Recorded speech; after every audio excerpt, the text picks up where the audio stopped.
Always true.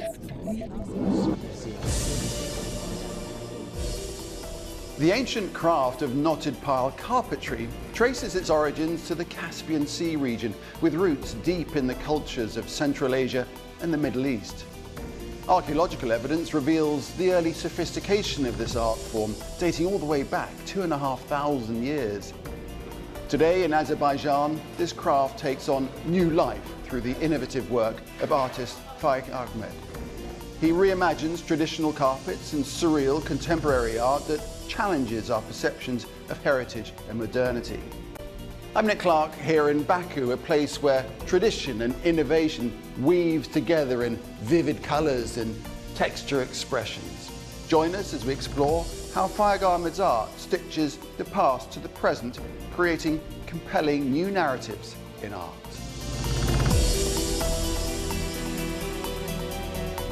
Faig Ahmed, thank you for talking to Al Jazeera. I'd like to start with, first of all, Azerbaijan's rich association with carpets in history. It's very much part of the DNA of the nation, isn't it?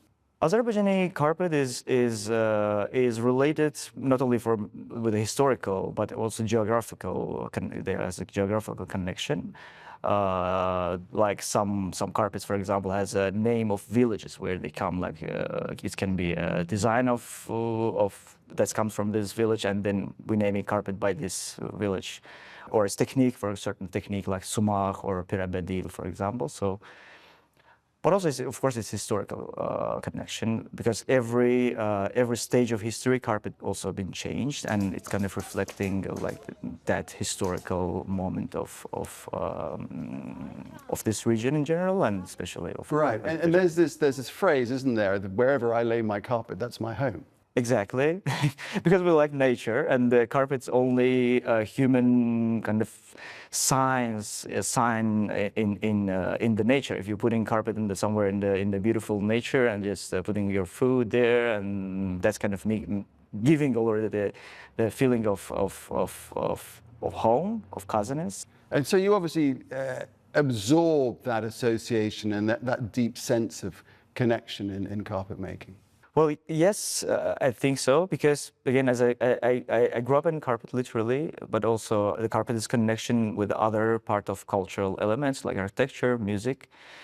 So that's why somehow I see it's like these codes almost in all part of the cultural objects, sound, and general processes. So yes, I think it's kind of even natural when you're absorbing it and then reinterpreting, because we're living in a modern world. So whatever was in the past have to be relooked all the time, revisited and reinterpreted. Reinterpreted, probably.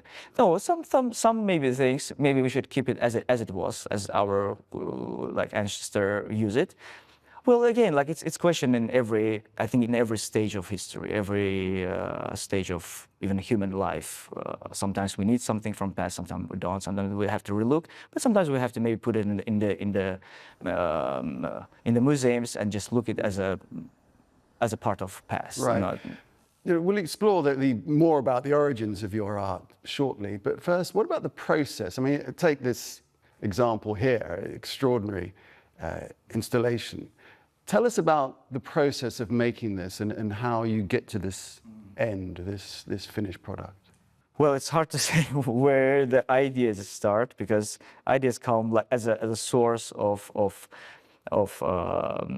certain river. The source comes from everywhere almost. Right. So like a spring into a stream, into a river, and then the ocean of the idea develops into this. Yes, into this. That starts with a digital sketch where I can manipulate with like adding or doing something with this idea. Then it has to be transferred to the special paper, like engineering paper, where it's kind of have to be drawn. The carpet has to be drawn, but by knots, because the viewers have to understand it in this way. You mean the individual knots of the weave? Yes. Right. Like individual pixels of this image. Mm-hmm. So then then the weaving process starts. So the design reaches a team of weavers who create it and put it together? How long does it take?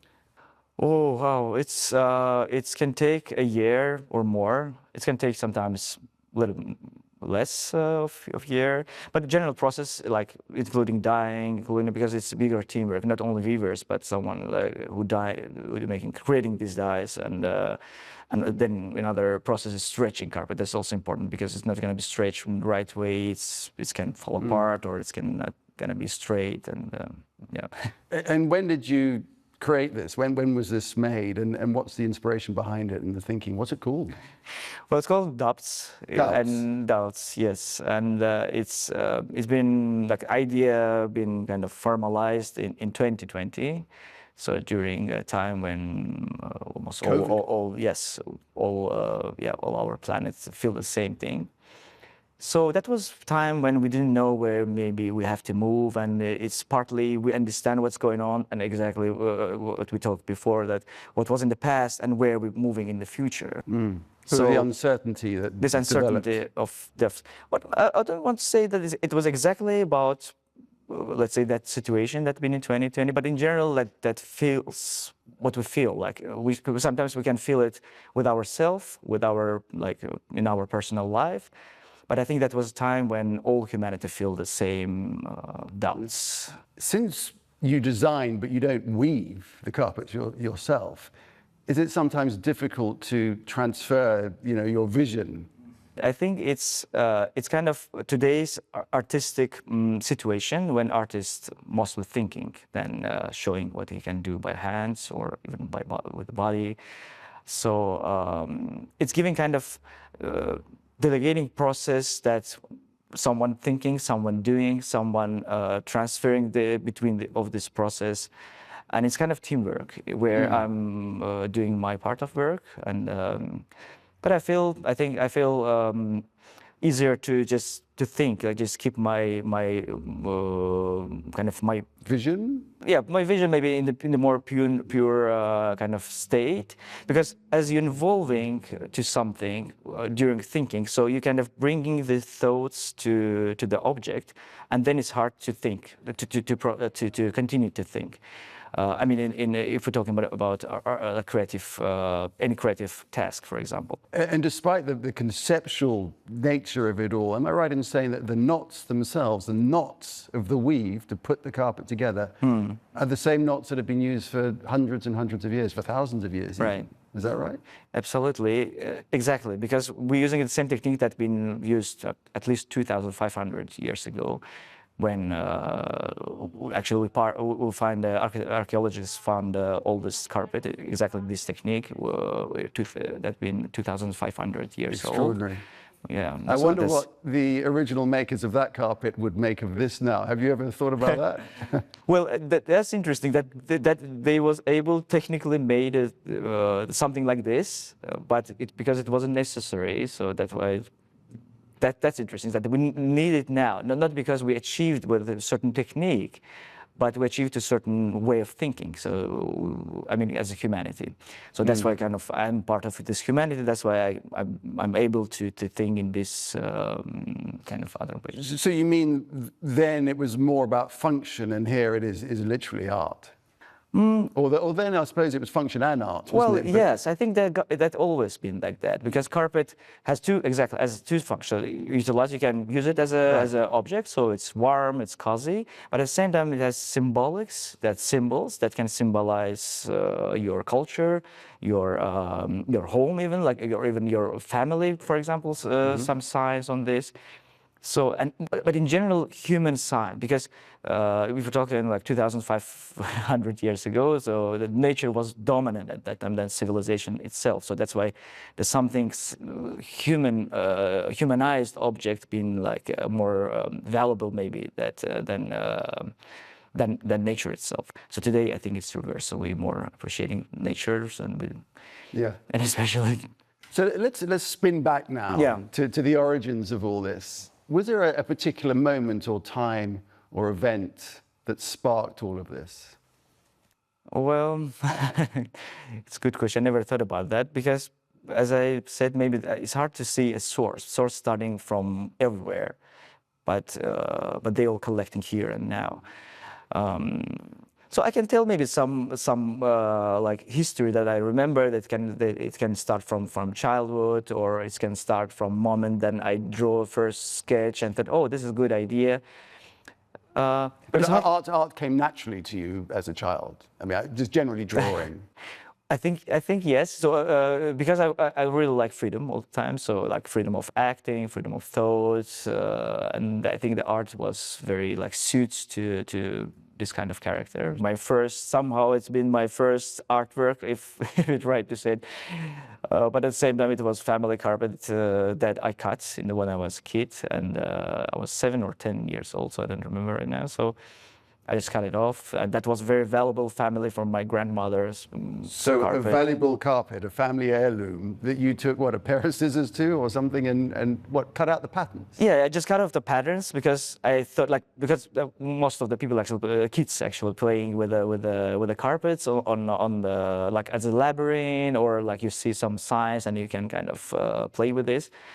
So, and I thought like some signs not in the right place and I have to just change them. And I thought like I can just put them back. So that's why like I just cut them just without thinking like it will be hard to. And then I thought like it's just falling apart. And yeah. How old were you then?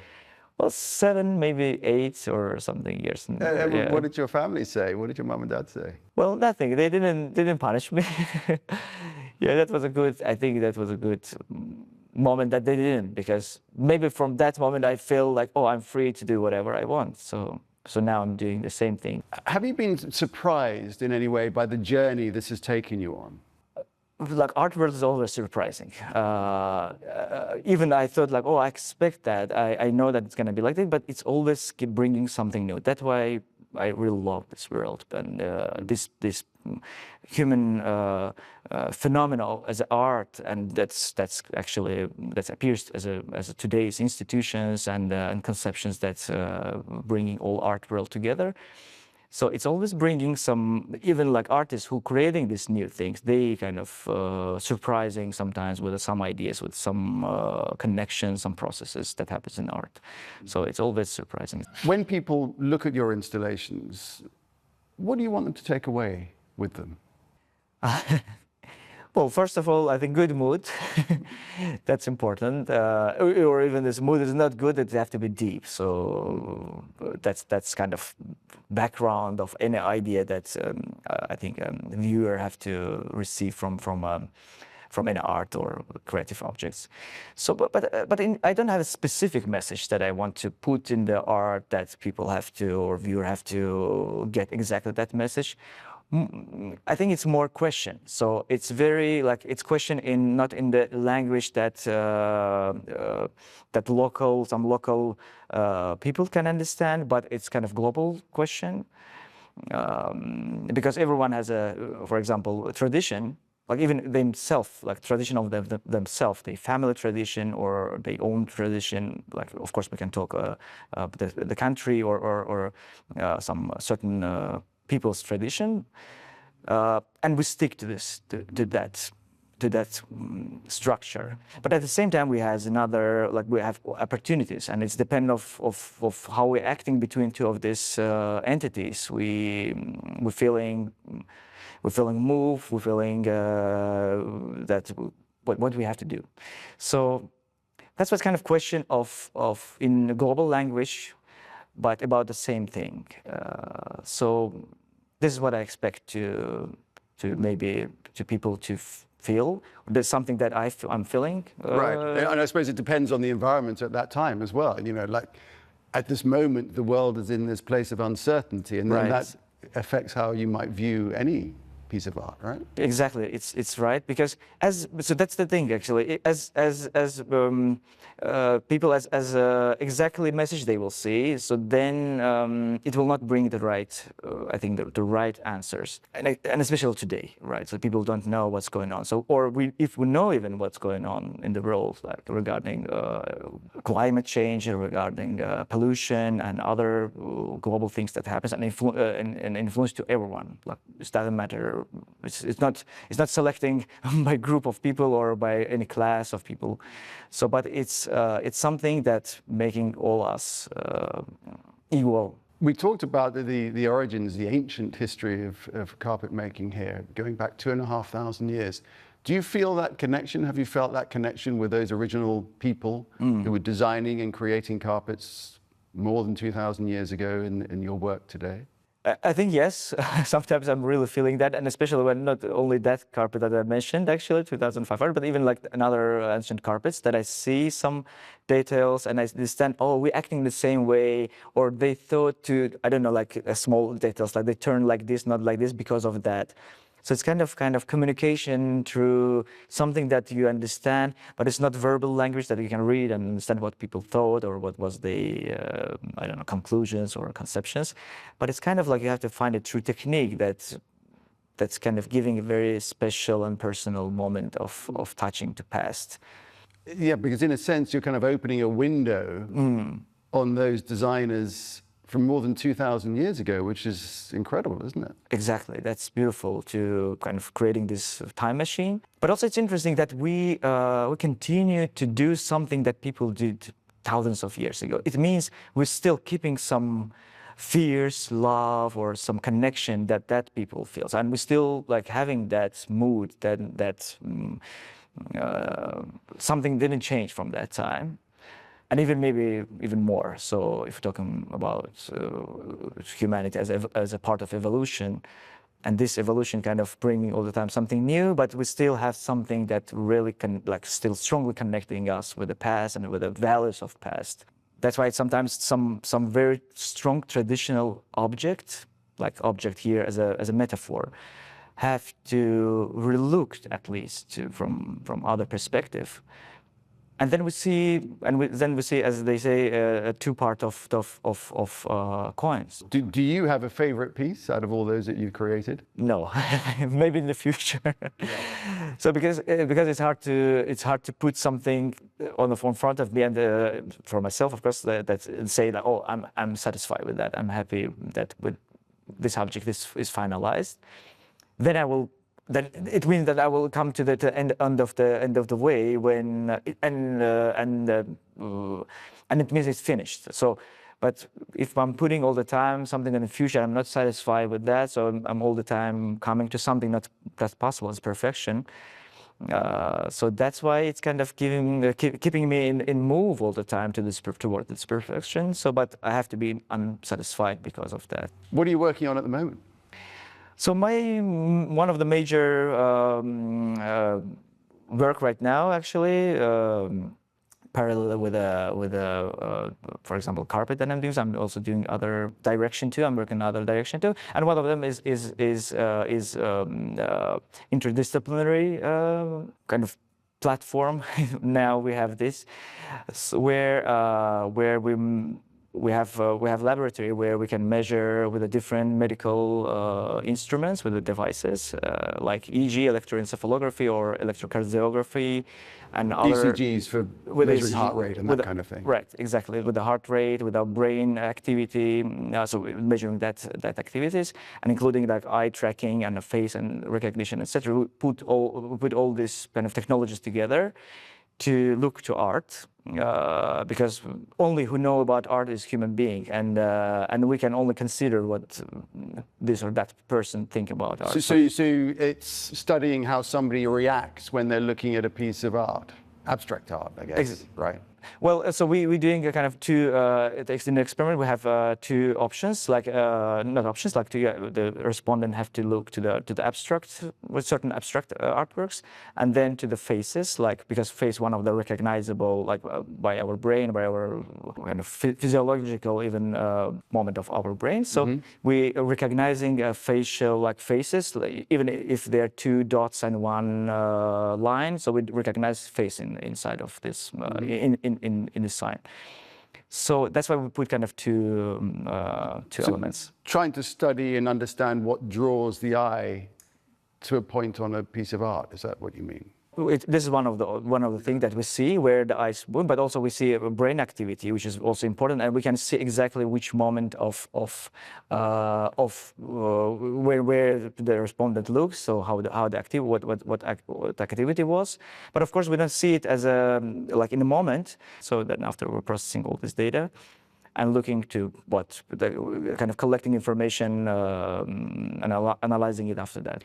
You've really broken boundaries with your art. What would be your message to aspiring young artists today who are, wanting to get ahead, perhaps struggling to make a mark within the art world? I think most an important thing in art, just be yourself. That's why you can tell artists what to do to create art, because every artist and every artwork have to be unique, and that's why it's unique, because artists finding the uniqueness, the personality, and working on it just make it more and more different than it was. That kind of basic part of creating art. And art is only instrument and only weapon of artists. So all other things, I think connection, social media, which is also all these things is important, of course. Like we have to also learn to speak with the people. That's also important part of it, because we have to understand it, because art is for people. So that's why if you don't understand people, personal or even like as a group of people, as a humanity, it's hard to understand for who you're doing it and why, actually.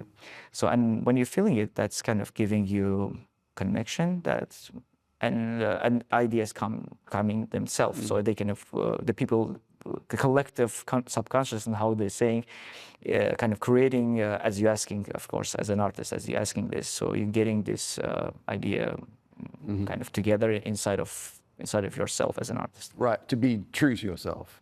Exactly, because only that can make you separate from. So you see people and you see yourself. So in this you can understand what you got from society and what is your unique and what you can add or delete something from inside, so erase something, and then how to rebuild your connection with society. And art is a beautiful language. And especially today, as I'm talking about contemporary art, where the language is infinitely wide. When you're pointing, when not all targets is right. So that's interesting. So the infinitive wide instruments and media that artists can use today, but not all of them bringing to the point that can be interesting, at least to the public. So in art, I think that success often depends on how good the curators are, often, doesn't it? And the exhibition spaces themselves. How important is that in helping artists get ahead? And indeed, how much luck is involved, I guess? Luck is, in general, it's I think it's something very illusional in this. I think even if we talk about art, when it's kind of full of maybe mystics and there's some stories, but yes, it's more about work, and it's more about working on as I mentioned, on artists on themselves, but also on working on what I'm doing. So as a material, as an idea, as a direction. So yes, curator and the institutions and galleries and in general art market is very important to keep art alive. So that's a body of art that's kind of giving art the way to live, of course. But I think if I'm talking if I would say to some artists, I would say not think about that. Just think about art, because this is only what you know, and this is only what you know better than others. So that's why everyone, gallerists or curators, collectors, etc., they waiting this kind of the art from you, not other things. So not like how to understand how gallery works or how curator have to write the, I don't know, essays. So as artists, in this case, as less they thinking about like how I can get a curator or gallery or other things in this art world, as more they valuable, more valuable they art. But at the same time, the artists, of course, have to consider it. So because this is kind of way how you can professionally show your, and they're professionals that can value your work and your ideas. And so it's about, as well as the talent and the inspiration and the creativity, it's about being able to market your art, though, isn't it? How did you do that? I mean, what was the turning point for you? Were you just suddenly recognize, and did somebody find a piece, or what happened? No, it wasn't suddenly, of course. It's no, it just took time, and I was felt many times actually. It's when I start actually that I was in the depth because of that work, because I tried to create a new work. I mean, like carpets. I experiment and it didn't happen, and it was going wrong in the wrong, I don't know, way, so and etc. So I spent a lot of money for that, and then no one was interested in that. So it took several years through this. In some moment I thought, oh, I'm doing that, maybe I should stop. But something that you believe that, oh, it just needs time. It just needs, okay, this is not right, so let's take another step, and then you kind of achieving by like day by day and step by step, you're achieving to a certain moment when it's kind of like acceleration. So you have to kind of come to this certain point, and then it's kind of starting accelerated itself. And I remember approximately this moment. I understood that, for example, some media writing about me more than it was, I don't know, a week ago or like several months ago. So I understood that that moment kind of starting. But it's also important because that's sometimes like the success can also influence to the artist or some creative person. And it's kind of it can also direct the wrong direction. So I think the artists have to just consider it, but not really think about this or even like feel something about that, because that's kind of like what we're talking about, ego or this kind of stuff that can influence to you and change your major path, which is art, actually. Well, it's been fascinating hearing about the history, and we look forward very much to the future. Faig Ahmed, thank you for talking to Al Jazeera. Thank you for having me.